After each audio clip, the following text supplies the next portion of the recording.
Hi there, Dr. Bien here.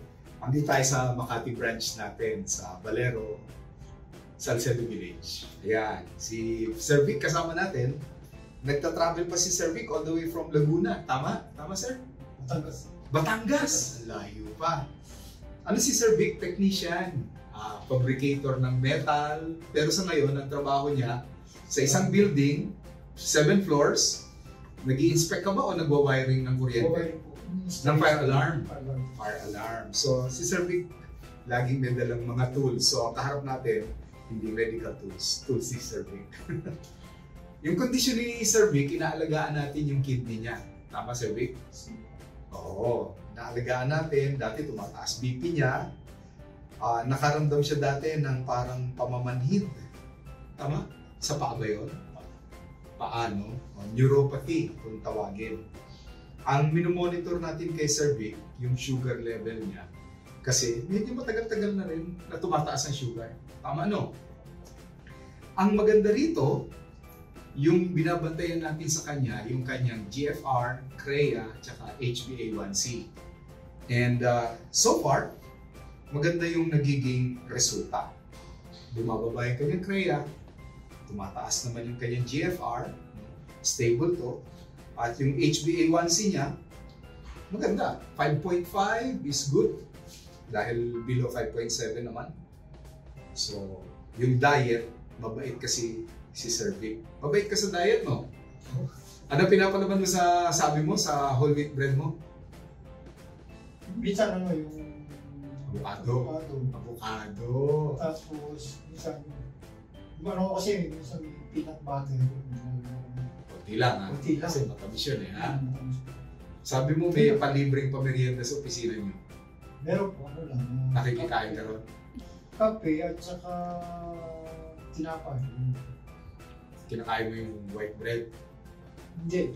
Ayaw mo yun? Bumibili po kasi ako ng sarili mong bread. Naipon yun. Pagka yung para sa akin na white bread, naipon yun. Tsaka yung kape, naipon. Dinadala ko sa ano. Kasi sila kape. Binibigay mo sa iba? Kasi sa mga okay. Kasi hindi ko talaga na ako kakape ng mga 3 months. Oh, good. Pero extreme na lang talaga yung kinakape ko. Pati sa pagkain, maingat ka na. Oo, puro gulay na lang lagi. Gulay? Okay. Tapos sa karne, malakas ka ba sa karne? Hindi po pagka birat yung Sabado lang. Sabado lang. Kasi pag umuwi ako dun sa Batangas, bibili ako ng kalahating mga dogs na yan. Bibili ako ng kalahati lang siya. Chicken? Chicken. Chicken. Oo. Kasi may apo ako doon, tsaka isang pinagsasaluhan na namin. Weekend lang. Pero pagdating mo na weekend lang? Lunes, Biyernes, gulay na talaga. Gulay, isda. Kasi yung kapatid ko kasi nabili namin isda, o isda. Tapos meron pa, nabili lang siya ng cucumber. Cucumber? Oh, good. Yung namin, parang pagkatapos mo. Paano naman? Good. Yung gabi yun, parang alam niyo yung ugat ni Sir Vic na nirereklamo niya. Sabi ko, walang pinagkaiba dun sa problema ko sa opisina ko. Namamatay yung ilaw dahil yung switch. O ako naman paliwanagan mo, sir. Ano ba itong naglabas ka ng sarili mong instrumento? At bumili rin ako ng switch ko. Napakasimple lang po ito. Kasi ito, ang switch kasi, ano lang yan, cut-off lang to. Ngayon? Ito yung isang linya niya na papunta sa ilaw, dadaan dito. Okay. Tapos, magkakatok na dito. Yung isang linya, yun yung may power. May power na yan. Kasi yan, pagka ilalagay niyo yun, sinusok-sok lang yun. Pag tatanggalin niyo naman. Hindi ako makukuryente, ha? Hindi po, kumawa ka na yung wire. Dulo na bala. Mga ganun lang yun, siguro, mga 1 quart na. Pwede na yun, palatag mo ng 1 quart.